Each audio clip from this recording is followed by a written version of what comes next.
przez nas. Też to była taka inwencja twórcza.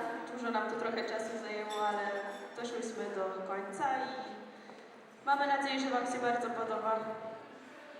Dziękujemy.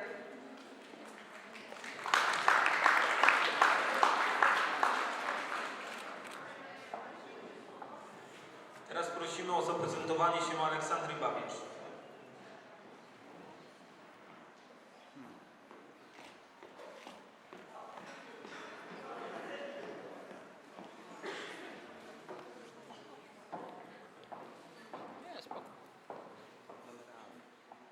Dzień dobry, nazywam się Aleksandra Babiarz. Chciałam powiedzieć, że sukienkę, makijaż i fryzurę wykonałam sama, wpadłam na to też sama. Znaczy się, inspirowałam się tym, że kobiety w Wenecji na tych karnawałach noszą kapelusze i stwierdziłam, że z włosów też zrobię kapelusz. Dziękuję. Kolejną osobą, którą poprosimy, jest Karol Patleczek. Prosimy. Modelką jest Patrycja Oskowska z klasy. Sukienkę uszyłem sam. Inspiracją były Paweł Biura. Fryzura delikatne nogi z palą. Wszystko dziękuję.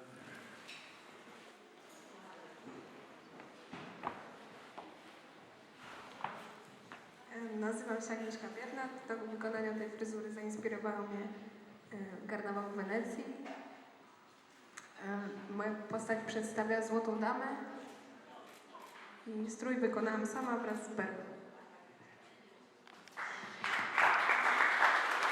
Na scenę Witam, nazywam się Weronika Narloch. Uczęszczam Powiatowego Zespołu Szkół nr 3 w Kościerzynie. Moja modelka to Michalina Rolbiecka. Postanowiłam, że przedstawię Państwu postać Błazna, ale na początku chciałabym opowiedzieć trochę o historii karnawału weneckiego. Pierwsze informacje pochodzą z XI wieku, gdzie wszystkie maski, jak i kostiumy miały swoje źródła. Okres poprzedzający Wielki Post był wypełniony balami maskowymi, przedstawieniami akrobatów, jak i występy.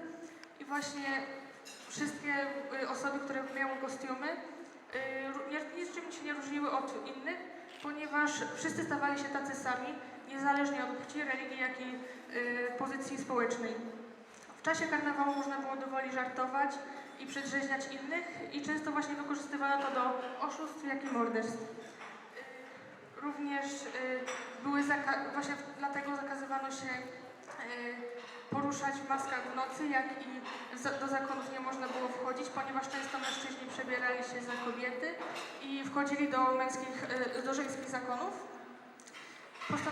Na takim rozpoczęcie karnawału było lot anioła, czyli piękna pani akrobatka unosiła się nad placem Świętego Marka, gdzie na zakończenie była wybierana najpiękniejsza maska karnawału. Wracając do mojej postaci, Błazna, to jest nazwa rodzaju klauna, gdzie w Polsce nazywana też jest wesołkiem. Charakterystycznymi elementami są 3 rogi zakończone dzwoneczkami, gdzie oznaczają one ośle uszy i ogon. Charakterystycznym elementem jest również berło, jak i kolorowy strój. Sama wykonałam ozdoby, czyli rogi, ozdoby do berła, jak i buty. I właśnie te elementy, które wymieniłam, stały się moją inspiracją, aby przedstawić Państwu postać Błazna.